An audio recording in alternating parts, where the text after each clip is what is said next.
नमस्कार दोस्तों, स्वागत है आपका study for public service commission में। आरआरबी एनटीपीसी ग्रेजुएशन और under graduation level PYQ series का जो है आज हम जो है 35 जो है पार्ट यहाँ पे डिस्कस करने वाले हैं, यानी कि 35वां भाग हम यहाँ पे डिस्कस करने वाले हैं। इससे पहले जो है 34 भाग आ चुके हैं। आई होप आपने वो पार्ट्स देख लिए होंगे, क्योंकि बेहद ज़्यादा इंपॉर्टेंट जो डाटा है उसके अंदर बताया गया है। स्टैटिक प्लस करंट से रिलेटेड जो है कंप्लीट इन्फॉर्मेशन उन वीडियोस के अंदर दी गई है। तो अगर आप CBT 1 अपना क्वालिफाई करना चाहते हैं NTPC का, तो आपको ये जो पूरी सीरीज है ये तो आपको देखनी पड़ेगी।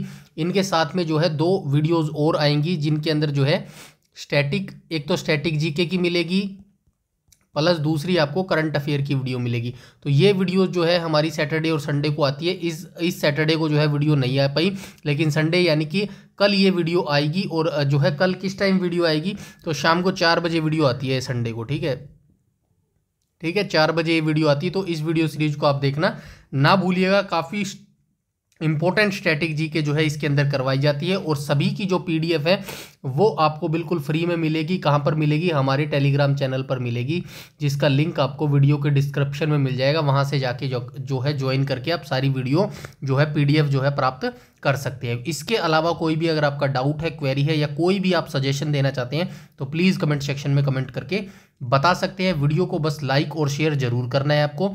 चलिए बिना किसी टाइम वेस्ट के आज के वीडियो सेशन की हम शुरुआत कर लेते हैं। ठीक है, क्वेश्चन नंबर फर्स्ट में बोला गया है, एक सेकंड। क्वेश्चन नंबर फर्स्ट में बोला गया है कि धनुर्व वेद यजुर्व वेद का उपवेद है। तो ये जो धनुर्व वेद है ये किसका उपवेद है? सबसे पहले आपको याद रखना है, धनुर्व वेद जो है ये यजुर्व वेद का उपवेद है। और इसका संबंध जो है किस से है? तो इसका जो धनुर्व वेद जो यजुर्व वेद का उपवेद है, इसका संबंध किससे है? तो इसका संबंध जो है युद्ध कौशल से है। तो धनुर्व वेद जो है यजुर्व वेद का उपवेद है, और इसका जो संबंध है वो युद्ध कौशल से है। कितने वेद है हमारे? 4 वेद हैं। 4 वेद हैं। कौन कौन से हैं? एक तो ऋग्वेद है, एक सामवेद है,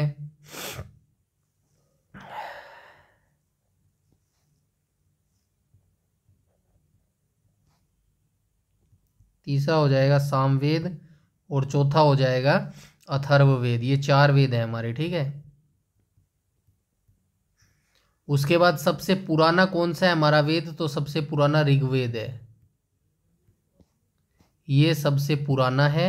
और सबसे नवीनतम की बात करूँ तो कौन सा है? सबसे नवीन जो है हमारा अथर्ववेद है। ठीक है, ये हमारा सबसे नवीन है। और ऋग्वेद के अंदर जो है जो पुरोहित होते हैं ना, मंत्रों का जो उच्चारण करते हैं, उसको क्या कहा जाता है? ऋग्वेद के अंदर जो है होता कहा जाता है। ठीक है, होता इसको जो है बोला जाता है। और आपको क्या याद रखना है? सामवेद की रचनाओं का जो गान, जब सामवेद के जो मंत्र होंगे उनका जो उच्चारण करता है, उनको क्या कहा जाता है? उनको जो है उद्गाता बोला जाता है। उद्गाता। ठीक है, उद्गाता इनको बोला जाता है। उसके बाद आप क्या याद रखेंगे? अर्धवयु यजुर्वेद के जो मंत्र होते हैं उनका जो पाठ करते हैं, यजुर्वेद के जो मंत्रों का उच्चारण करते हैं, उनको क्या कहते हैं? अर्धवयु बोला जाता है। ठीक है, इनको अर्धवयु बोला जाता है। और आप क्या याद रख सकते हैं? सत्यमेव जो जयते शब्द है हमारा, ये कहाँ से लिया गया है?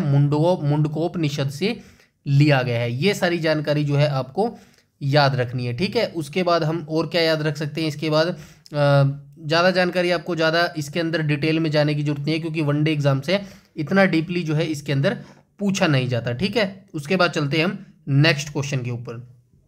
नेक्स्ट क्वेश्चन में बोला गया है, क्वेश्चन नंबर सेकंड में बोला गया है, क्वेश्चन नंबर सेकंड में कहा गया है प्रशुल्क और व्यापार पर सामान्य समझौता किस वर्ष अस्तित्व में आया था? तो ये प्रशुल्क और व्यापार पर जो सामान्य समझौता था ये आया था 1948 वर्ष में जो है अस्तित्व में आया था। इसके बारे में मैं आपको थोड़ा सा बता देता हूँ। ये जो ये प्रशुल्क और व्यापार सामान्य समझौता था, इसको जो पहले आप जो है गेट के नाम से जानते थे। ठीक है, GATT। ठीक है, GATT ये कब आया था? 1948 में जो है इसको स्थापित किया गया था। लेकिन बाद में जो है ये किसके साथ जुड़ गया था? WTO, आपने नाम सुना हुआ। WTO को क्या बोलेंगे? विश्व व्यापार संगठन। विश्व व्यापार संगठन। इंग्लिश में इसको क्या बोलेंगे? वर्ल्ड ट्रेड ऑर्गेनाइजेशन इसको इंग्लिश में बोलेंगे। इसकी स्थापना कब हुई थी? तो वर्ल्ड ट्रेड ऑर्गेनाइजेशन की जो है स्थापना हुई थी 1995 में।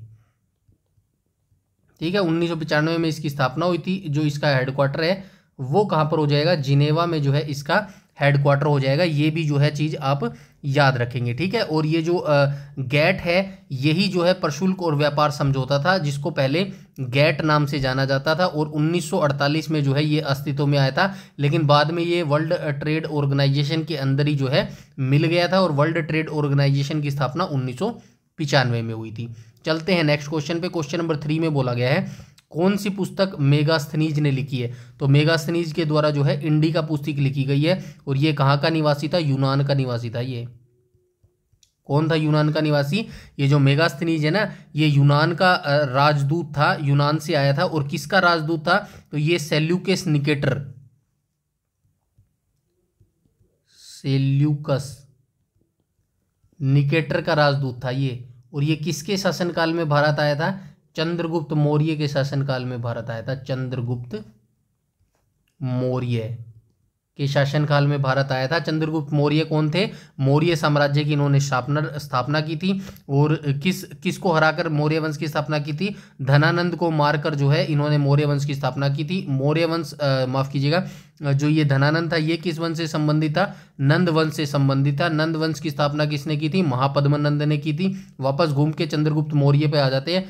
मौर्य वंश की स्थापना चंद्रगुप्त मौर्य ने की थी। चंद्रगुप्त मौर्य के पुत्र का नाम क्या था? यानी कि उत्तराधिकारी बिंदुसार था, और बिंदुसार के उत्तराधिकारी का क्या नाम था? महान सम्राट अशोक जो है इसका नाम था। अशोक को आप सभी जानते होंगे। ठीक है, इतनी जानकारी आपको होनी चाहिए। हर्षचरित की बात करूँ तो हर्षचरित जो पुस्तक है ये किसने लिखी है? ये बाण भट्ट ने लिखी है। बाण, ठीक है, बाण भट्ट के द्वारा ये पुस्तक लिखी गई है। मालविका अग्निमित्र की बात करूँ तो किसने लिखी है? मालविका अग्निमित्र जो है पुस्तक ये कालिदास के द्वारा लिखी गई है। और याज्ञवल्क्य स्मृति जो है ये याज्ञवल्क्य के द्वारा लिखी गई है। ठीक है, चलते हैं नेक्स्ट क्वेश्चन पे। क्वेश्चन नंबर 4 में बोला गया है यूनाइटेड नेशंस शांति सेवा को वर्ष डैश में जो है शांति के लिए नोबेल पुरस्कार दिया गया था। तो किस वर्ष जो है यूनाइटेड नेशंस को शांति सेवा के लिए जो है नोबेल पुरस्कार दिया गया था? तो ऑप्शन नंबर जो है राइट हो जाएगा, ऑप्शन नंबर सी, 1988 में। ठीक है, 1988 में जो है यूनाइटेड नेशंस को शांति सेवा को जो है शांति के लिए नोबेल पुरस्कार दिया गया था। यूनाइटेड नेशंस के बारे में आप सभी जानते हैं। संयुक्त राष्ट्र की स्थापना जो है 24 अक्टूबर 1945 को हुई थी। न्यूयॉर्क में जो है इसकी स्थापना हुई थी, और इसके जो है 5 स्थायी सदस्य हैं, 5 स्थायी और 10 अस्थायी सदस्य हैं। ठीक है, ये भी चीज़ आप जो है याद रखेंगे। और जो है और चीज़ें जो है मैं प्रीवियस वीडियो में बता चुका हूँ, उनको ज़रूर देखिएगा। उसके बाद बात कर लेते हैं क्वेश्चन नंबर 5 की। कौन सा भारत का पहला बड़ा लौह और इस्पात संयंत्र है? तो जो है ऑप्शन दिए गए इनमें से भारत का पहला बड़ा लौह और इस्पात संयंत्र पूछा गया है। कौन सा हो जाएगा? ऑप्शन नंबर सी हो जाएगा, टिस्को। टिस्को जो है भारत का पहला बड़ा लौह और इस्पात संयंत्र है। ठीक है, कुछ और जो है सबसे पहले टिस्को की बात कर लेते हैं। टिस्को की फुल फॉर्म क्या हो जाएगी? Tata iron and steel company. Tata iron and steel company. ठीक है, स्टील कंपनी हो जाएगी। स्थापना कब हुई थी? 1907 में जो है इसकी स्थापना हुई थी। कहां पर हुई थी? जमशेदपुर में हुई थी, झारखंड में। ठीक है, झारखंड में जो है इसकी स्थापना की गई थी। उसके बाद जो है कुछ और जो है इस्पात संयंत्र जो भारत के हैं वो मैं बता देता हूं। फॉर एग्जांपल भिलाई वाला हो गया, भिलाई यहाँ पे लिखा गया है। भिलाई इस्पात संयंत्र की जो स्थापना है कब हुई थी? 1967 में हुई थी। ठीक है, 1967 में कहाँ पे हुई थी? छत्तीसगढ़ में हुई थी। ये प्रीवियस वीडियोस में भी मैं जो है बहुत बार बता चुका हूँ आपको। आपने वीडियोस देखी होंगी तो उसमें आपको पता भी चल गया होगा। उसके बाद मैं बोकारो की बात करूँ तो बोकारो स्टील प्लांट जो है ये कहाँ पर अवस्थित है? झारखंड में है। ये अवस्थित कहाँ पर है? झारखंड में। झारखंड में है। और इसकी स्थापना कब हुई थी? बोकारो वालों की 1964 में जो है इसकी स्थापना हुई थी। ठीक है, ये भी जो है आप याद रखेंगे। और आप क्या याद रख सकते हैं? एक राउरकेला वाला भी याद रखना, पूछा जाता है राउरकेला वाला। राउरकेला जो इस्पात संयंत्र है ये कहाँ पर अवस्थित है? तो राउरकेला इस्पात संयंत्र जो है 1961 में जो है इसको स्थापित किया गया था। ठीक है, 1961 में जो है इसको स्थापित किया गया था। ठीक है, उसके बाद एक दुर्गापुर वाला भी याद रखने वाला, दुर्गापुर इस्पात संयंत्र, दुर्गापुर इस्पात संयंत्र। दुर्गापुर इस्पात संयंत्र की जो है स्थापना कब कहाँ पर हुई थी? तो ये जो दुर्गापुर इस्पात संयंत्र है 1956 में इसकी स्थापना हुई थी। कहाँ पर हुई थी? वेस्ट बंगाल में हुई थी। ठीक है, वेस्ट बंगाल की राजधानी क्या हो जाएगी? कोलकाता इसकी राजधानी हो जाएगी। ठीक है, इतनी जानकारी आप इस क्वेश्चन के बारे में रखेंगे। चलते हैं नेक्स्ट क्वेश्चन पे, क्वेश्चन नंबर 6 पर। क्वेश्चन नंबर 6 में बोला गया है ब्रिटिश शासन के दौरान भारत का अंतिम गवर्नर जनरल और पहला वायसराय कौन था? तो ये एक बात कब की हो रही है? तो ये बात हो रही है ठीक 1857 का जो युद्ध हुआ था ना, उससे पहले की ये बात हो रही है। तो 1857 के आसपास जो है कौन भारत का जो है अंतिम गवर्नर और पहला वायसराय था? तो आपको इतना अंदाजा होना चाहिए, राइट ऑप्शन हो जाएगा ऑप्शन नंबर ए। ठीक है, क्वेश्चन नंबर 6 का जो है राइट ऑप्शन हो जाएगा ऑप्शन नंबर ए, यानी कि जो लॉर्ड कैनिंग था ये ब्रिटिश भारत के दौरान भारत का अंतिम गवर्नर जनरल और पहला वायसराय था। कुछ मैं जो है जानकारी बता देता हूँ, वैसे जो इंपॉर्टेंट जानकारी है वही मैं आपको बताऊंगा, ज़्यादा डीपली आपको जाने की जरूरत नहीं है। बंगाल का प्रथम गवर्नर जनरल कौन था? बंगाल का प्रथम गवर्नर जनरल कौन था? Warren Hastings. ठीक है, ये बंगाल का प्रथम गवर्नर जनरल था। उसके बाद आप क्या याद रखेंगे? भारत का प्रथम गवर्नर जनरल, भारत का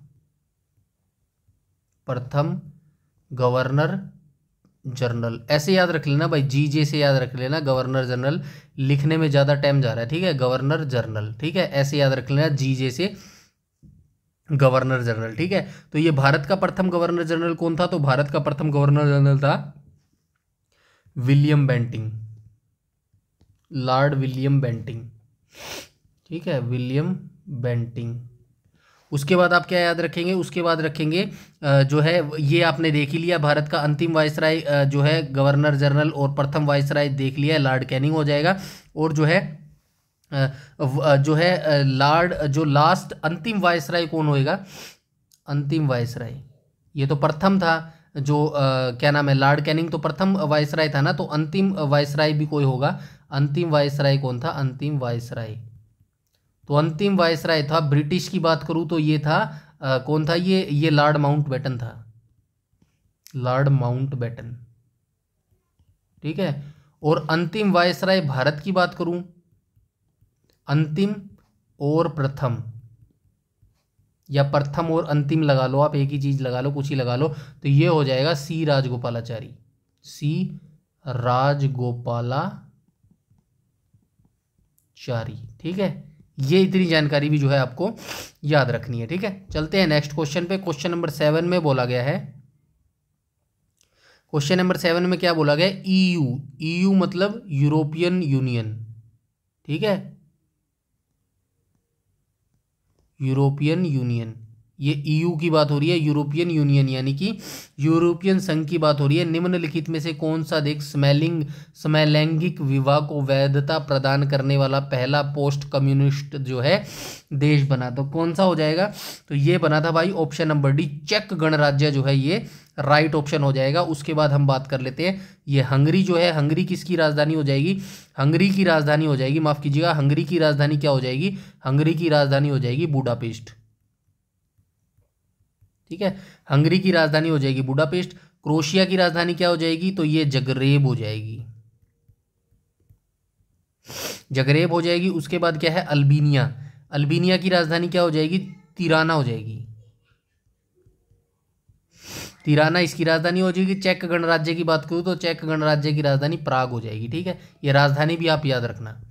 उसके बाद बात करूँ क्वेश्चन नंबर 8 की, तो भारत के सर्वोच्च न्यायालय की पहली भारतीय महिला न्यायाधीश कौन थी? सबसे पहले याद रखेंगे अनुच्छेद 124। ठीक है, अनुच्छेद 124 के तहत जो है सर्वोच्च न्यायालय की स्थापना है। ठीक है, अनुच्छेद 124 के तहत जो है भारत के सर्वोच्च न्यायालय है। और भारत का अस्तित्व में कब आया भारत का सर्वोच्च न्यायालय?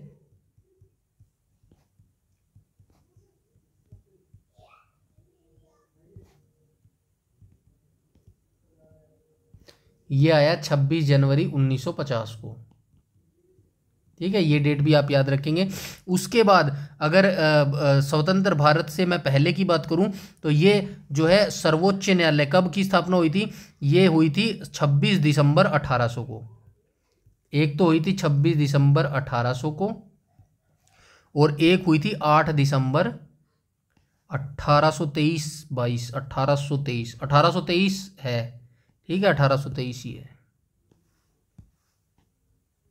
ये दो डेट आप याद रखेंगे। इन डेटों पे क्या हुआ था? इन दो डेटों पर हुआ था जो है 26 दिसंबर 1800 को तो जो है मद्रास की, और 8 दिसंबर 2023 को मुंबई सचिवालय। यहाँ पे देखें मद्रास और यहाँ पर मुंबई। ये सर्वोच्च न्यायालय है, सर्वोच्च न्यायालय।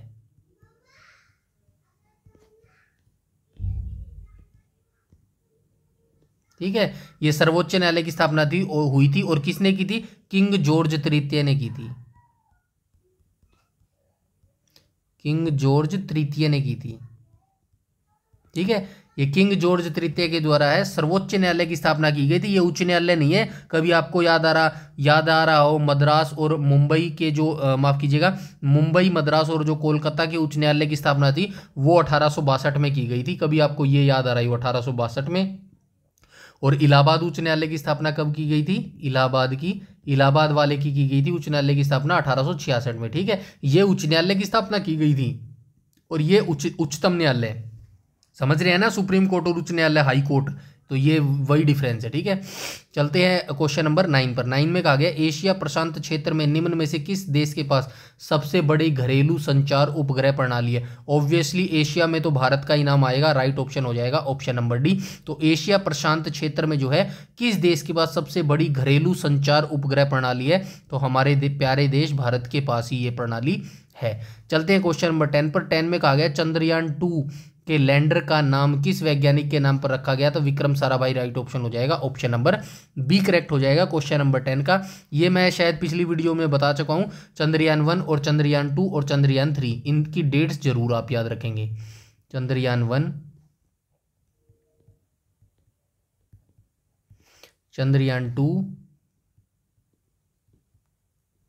चंद्रयान 3। ठीक है, इनकी डेट्स आप याद रखेंगे। ये 2008 में हुआ था लॉन्च। ठीक है, जो है 2008 में हुआ था। उसके बाद जो है 2019 में हुआ था और तीसरा वाला जो है 2023 में हुआ था। ठीक है, तीनों की डेट जो है आप याद रखेंगे। चलते हैं नेक्स्ट क्वेश्चन पे। और जो है भारत का ये अंतरिक्ष का जनक किसको माना जाता है? तो विक्रम साराभाई को ही जो है ये अंतरिक्ष का जनक माना जाता है। ठीक है, अंतरिक्ष जनक।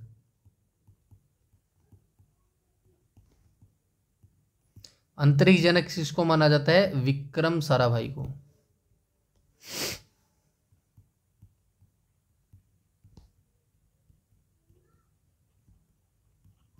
और भारत का परमाणु जनक किसको माना जाता है? परमाणु जनक माना जाता है डॉक्टर होमी जहांगीर भाभा को। होमी जहांगीर भाभा। ठीक है, ये भी याद रखेंगे। क्वेश्चन नंबर 11 पर चलते हैं। 11 में क्या गया? सल्फाइड के अयस्कों को अतिरिक्त वायु की उपस्थिति में अत्यधिक गर्म करके ऑक्साइड में परिवर्तित किया जाता है। इस प्रक्रिया को जो है क्या कहा जाता है? तो साइंस से रिलेटेड ये क्वेश्चन है, राइट ऑप्शन हो जाएगा ऑप्शन नंबर डी। तो सल्फाइड के जो अयस्क होते हैं उनको अतिरिक्त वायु यानी कि ऑक्सीजन की उपस्थिति में अत्यधिक गर्म, ज़्यादा गर्म करके ऑक्साइड में परिवर्तित किया जाता है और इस प्रक्रिया को जो है भर्जन कहा जाता है। राइट ऑप्शन हो जाएगा ऑप्शन नंबर डी जो है इसका करेक्ट ऑप्शन हो जाएगा। चलते हैं नेक्स्ट ऑप्शन पे। क्वेश्चन नंबर 12 में कहा गया संगीत के क्षेत्र में पुलित्जर पुरस्कार जीतने वाले पहले रैपर का क्या नाम था? तो ये जो पुलित्जर पुरस्कार है सबसे पहले आप याद रखेंगे संगीत के साथ साथ जो है पत्रकारी क्षेत्र में भी ये दिया जाता है, पत्रकार के क्षेत्र में। ठीक है, पत्रकार के क्षेत्र में भी जो है ये दिया जाता है। और इस पुरस्कार की स्थापना कब हुई थी, यानी इस पुरस्कार की जो है शुरुआत कब हुई थी, तो पुलित्जर पुरस्कार की जो शुरुआत है 1917 में हुई थी, 1917 में। 1917 से आपको एक और चीज याद रखनी है, रूस की क्रांति। ठीक है, रूस की क्रांति कब हुई थी, 1917 में ही जो है रूस की क्रांति हुई थी। और जो है पहले पुरस्कार पाने वाले भारतीय कौन थे, पहले भारतीय कौन थे जो जिनको जो है पुलित्जर पुरस्कार मिला था, तो ये थे गोविंद बिहारी लाल।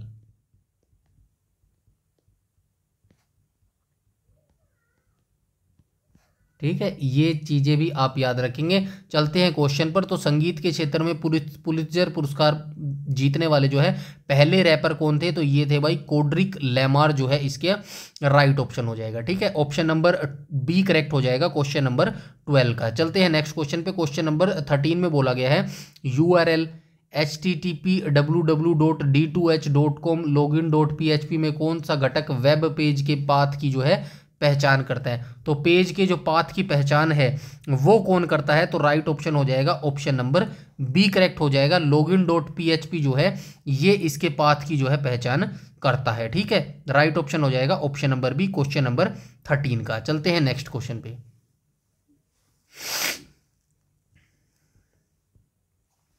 क्वेश्चन नंबर 14 में बोला गया निम्नलिखित में से कौन तार युक्त ब्रॉडबैंड नहीं है, तो तार युक्त ब्रॉडबैंड नहीं है पूछा गया है, तो राइट ऑप्शन हो जाएगा ऑप्शन नंबर सी। तो सैटेलाइट जो है ये ब्रॉडबैंड तार नहीं है, मतलब तार युक्त जो है ब्रॉडबैंड नहीं है। ऑब्वियसली जो सैटेलाइट है वो तो आसमान के ऊपर ही होती है ना, तो उसमें कोई तार तूर होती है क्या, नहीं होती ना, सीधी सी बात है, आपको ये देखना है। बाकी इन सभी में तार होती है, डायल अप केबल और डिजिटल सब्सक्राइबर लाइन में। ठीक है, चलते हैं नेक्स्ट क्वेश्चन पे। क्वेश्चन नंबर 15 में बोला गया निम्नलिखित में से किसे विश्व के सर्वोच्च युद्ध क्षेत्र के रूप में जो है जाना जाता है, तो किसको जो है सर्वोच्च युद्ध के क्षेत्र के रूप में जो है जाना जाता है, राइट ऑप्शन हो जाएगा ऑप्शन नंबर सी इसका करेक्ट हो जाएगा। सियाचिन ग्लेशियर जो है ये सर्वाधिक ऊंचाई पर अवस्थित है और युद्ध क्षेत्र के रूप में जो है इसको जाना जाता है। ठीक है, विश्व के सर्वोच्च युद्ध के क्षेत्र में जो है सियाचिन ग्लेशियर को जाना जाता है। उसके बाद आप क्या याद रखेंगे, ये जो राथोंग ग्लेशियर है ना, ये कहाँ पर अवस्थित है, तो ये जो राथोंग ग्लेशियर है ये सिक्किम राज्य में अवस्थित है। ठीक है, सिक्किम राज्य के अंदर ये अवस्थित है। उसके बाद आप बात करें नंदा देवी ग्लेशियर और गंगोत्री ग्लेशियर की, ये उत्तराखंड राज्य के अंदर अवस्थित है। ठीक है, उत्तराखंड राज्य कब बना था, तो भाई ये बना था सन 2000 के अंदर। ठीक है, 2000 के अंदर जो है यूपी से अलग करके जो है अलग राज्य बना दिया गया था, यूपी से अलग करके। पहले यूपी के अंदर आता था ना उत्तराखंड, 2000 में जो है इसको अलग कर दिया गया। ठीक है, चलते हैं नेक्स्ट क्वेश्चन पे। क्वेश्चन नंबर 16 में क्या बोला गया, सिंधु घाटी सभ्यता के निम्न में से किस स्थल को सबसे पहले खोजा गया था, ऑब्वियसली हड़प्पा को सबसे पहले खोजा गया था। ठीक है, हड़प्पा के बाद आप याद रखेंगे मोहनजोदड़ो। हड़प्पा की खोज 1921 में हुई थी, मोहनजोदड़ो की खोज 1922 में हुई थी। हड़प्पा की खोज की थी दयाराम साहनी ने और मोहनजोदड़ो की खोज की थी RD बनर्जी ने। ठीक है, RD बनर्जी की फुल फॉर्म तो मान पता है ना, राखल दास बनर्जी यार।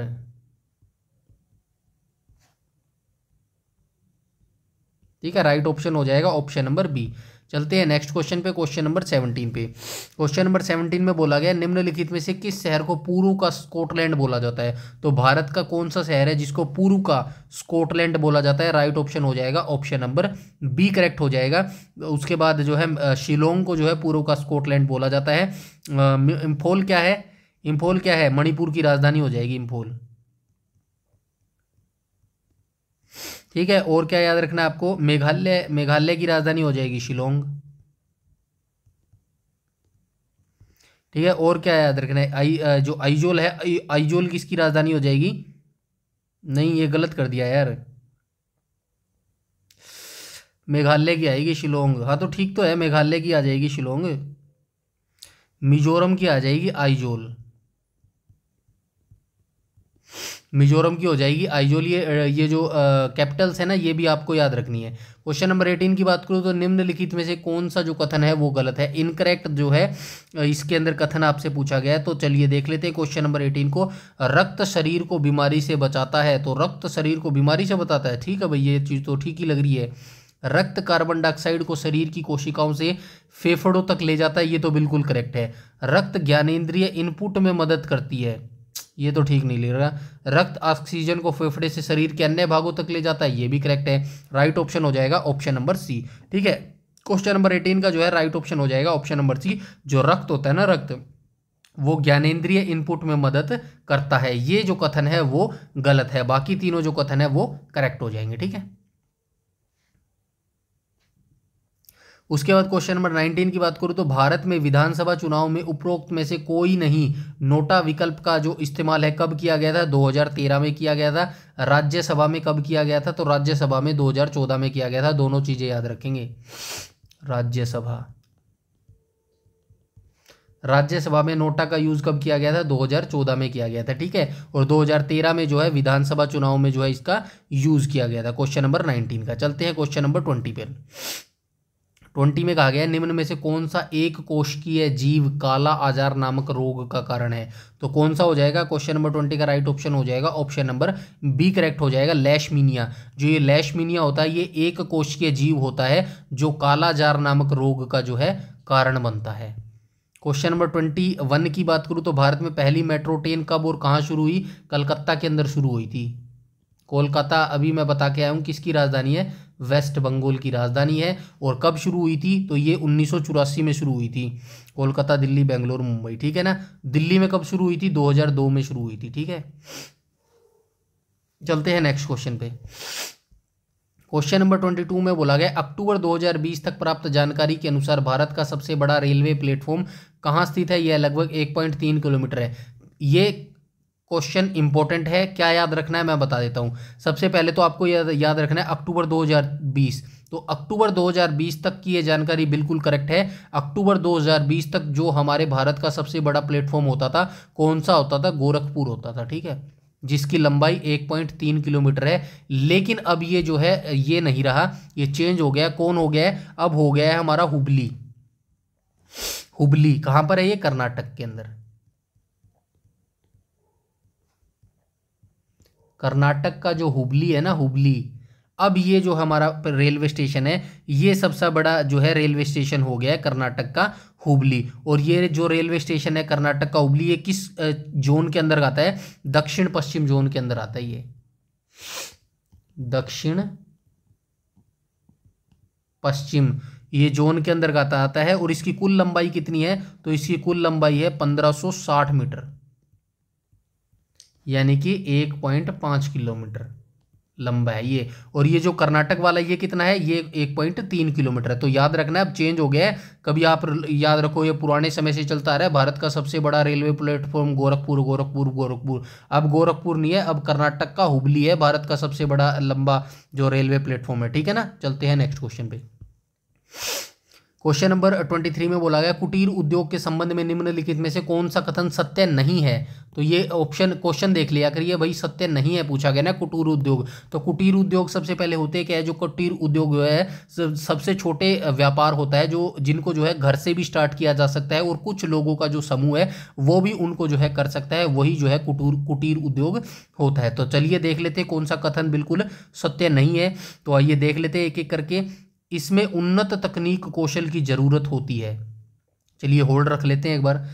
इसमें गृह उद्योग शामिल होते हैं, ये तो बिल्कुल करेक्ट है, गृह उद्योग शामिल होता है। इसमें स्थानीय कच्चे माल का उपयोग किया जाता है। स्थानीय कच्चे माल का मतलब छोटा उद्योग है तो भाई उसी जगह का जो है कच्चा माल लेंगे, तो ये भी बिल्कुल करेक्ट है।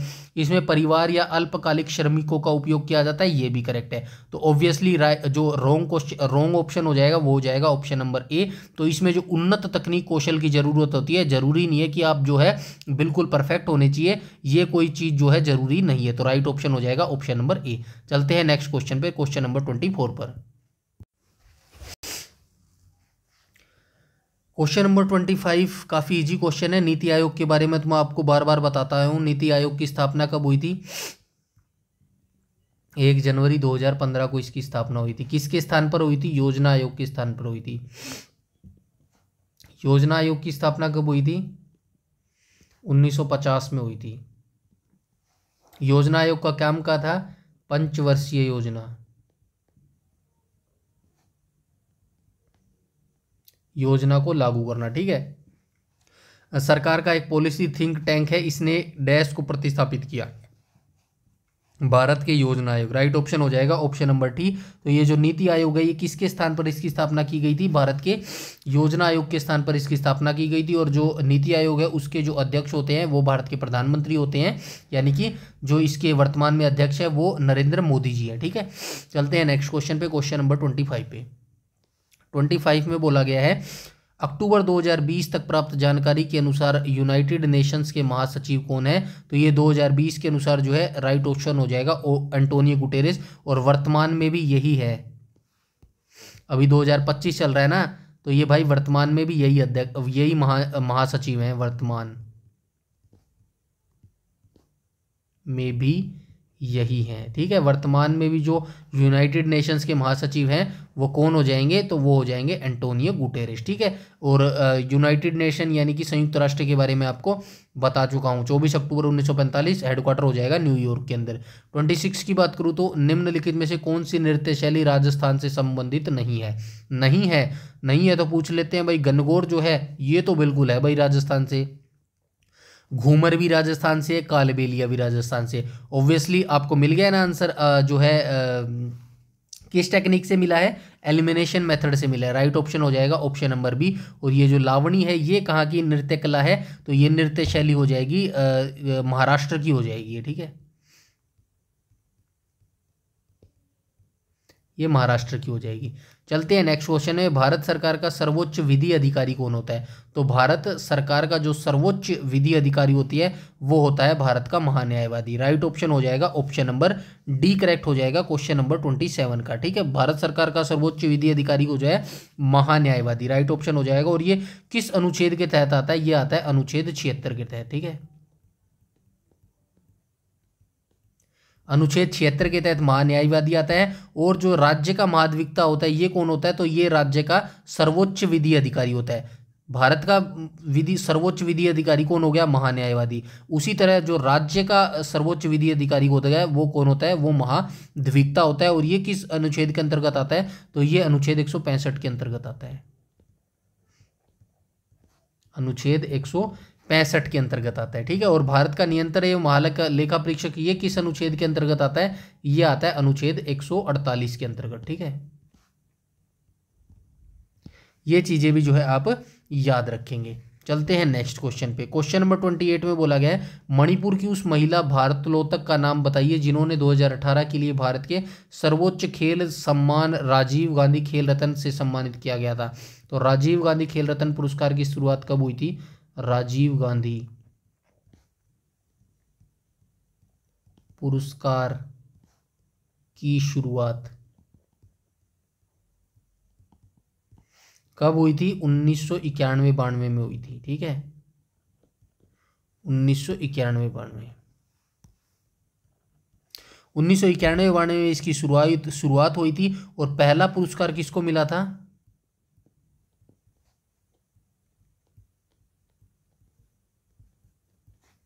पहला पुरस्कार मिला था विश्वनाथ आनंद को।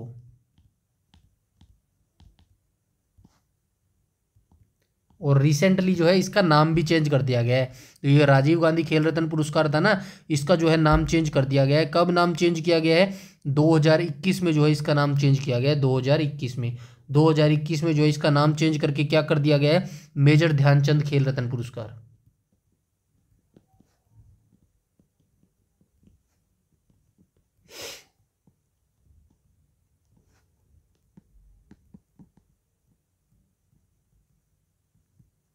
ठीक है, चलते हैं नेक्स्ट क्वेश्चन पे, क्वेश्चन नंबर 29 में बोला गया है नेताजी सुभाष चंद्र बोस अंतर्राष्ट्रीय हवाई अड्डा कहाँ पर अवस्थित है? तो कहाँ पर अवस्थित है? कोलकाता में जो है नेताजी सुभाष चंद्र बोस अंतर्राष्ट्रीय हवाई अड्डा मौजूद है। 29 का राइट ऑप्शन हो जाएगा ऑप्शन नंबर डी। चलते हैं क्वेश्चन नंबर 30 पर। 30 में बोला गया है टोकन क्रेडिट धन के उपयोग के बिना वस्तुओं या सेवाओं के प्रत्यक्ष प्रत्यक्ष नियम के लिए किस शब्द का उपयोग किया जाता है? वो प्रत्यक्ष सेवाओं के लिए जो है वस्तु विनिमय का जो है उपयोग किया जाता है। चलते हैं क्वेश्चन नंबर 31 पर।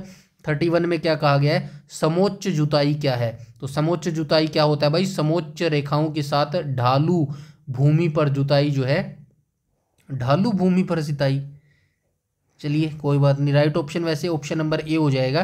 ठीक है, समोच्च जुताई क्या होती है? समोच्च रेखाओं के साथ जो है ढालू भूमि पर जुताई जो है इसकी राइट ऑप्शन हो जाएगा। चलते हैं नेक्स्ट क्वेश्चन पे। क्वेश्चन नंबर 32 में बोला गया है सूरजमुखी के पुष्प की सूर्य की ओर घूमने की प्रक्रिया को क्या कहा जाता है? तो सूरजमुखी के पुष्प की सूर्य की ओर घूमने की प्रक्रिया को जो है क्या बोला जाता है? तो ये बोला जाता है घूर्णन जो है बोला जाता है। ठीक है, सूरजमुखी के पुष्प की सूर्य की ओर घूमने की प्रक्रिया को घूर्णन बोला जाता है। क्वेश्चन नंबर 33 में कहा गया स्पेन के उस पेशेवर टेनिस खिलाड़ी का नाम बताइए जिसने किंग ऑफ क्ले के रूप में जाना जाता है। तो कौन से हो जाएंगे ये? तो ये हो जाएंगे भाई राफेल नडाल हो जाएंगे। ऑप्शन नंबर जो है 33 का राइट ऑप्शन हो जाएगा ऑप्शन नंबर डी। स्पेन के रहने वाले थे ये, और इन्होंने अब संन्यास भी ले लिया, ये भी आप याद रखेंगे क्योंकि अब लेटेस्ट में यही पूछा जा सकता है संन्यास कब लिया। संन्यास कब लिया? 2024 में संन्यास लिया इन्होंने, ये चीज याद रखेंगे। ठीक है, चलते हैं नेक्स्ट क्वेश्चन पे। क्वेश्चन नंबर 34 की बात करें तो स्वच्छ और खुले में शौच मुक्त भारत बनाने के लिए भारत सरकार द्वारा शुरू की गई योजना क्या है? ऑब्वियसली सभी जानते हैं स्वच्छ भारत अभियान शुरू किया था। कब किया गया था? 2014 में शुरू किया था। ठीक है, 2 अक्टूबर 2014 को जो है इसकी मिशन की शुरुआत की गई थी। 35 की बात करूँ तो विलाप गीत the life has gone out of the body का संबंध अवध के किस नवाब से है? तो अवध के किस नवाब से हो जाएगा इसका संबंध? राइट ऑप्शन हो जाएगा option number B, Wajid Ali Shah से जो है इनका संबंध है। 36 की बात करूँ तो कौन सा वाइस असिस्टेंट नहीं है? तो वाइस असिस्टेंट जो है कौन सा नहीं हो जाएगा, नहीं पूछा गया है। तो ये अलक्सा सीरी और कोटाना तो है, राइट ऑप्शन हो जाएगा ऑप्शन नंबर डी, ये कोई जो है वाइस असिस्टेंट नहीं है। 37 की बात करूँ तो विटिकल्चर से के द्वारा विटिकल्चर जो है किसकी खेती होती है? विटिकल्चर, विटिकल्चर ये होती है अंगूर की खेती।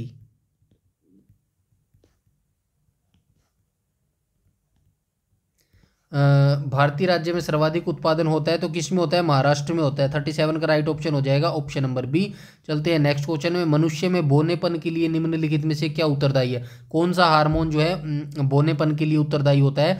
राइट ऑप्शन हो जाएगा ऑप्शन नंबर बी करेक्ट हो जाएगा। पीयूष ग्रंथि जो है ये बोनेपन के लिए जो है उत्तरदायी होती है। 39 की बात करूँ तो निम्न में से किस वैज्ञानिक का भारत के नाभिकीय क्षेत्र में कोई योगदान नहीं है?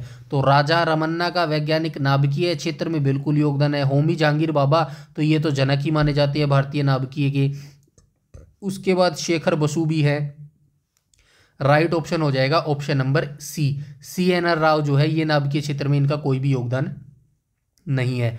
और ये जो बार्क की स्थापना की थी ना, भाभा एटॉमिक रिसर्च सेंटर, इसकी स्थापना भी जो है होमी जहांगीर भाभा ने की थी 1954 में। ये चीज़ें भी जो है आप याद रखेंगे। अंतरिक्ष का जनक किसे कहा जाता है? अंतरिक्ष का जनक जो है ऊपर बता चुका हूं मैं, अंतरिक्ष का जनक विक्रम साराभाई।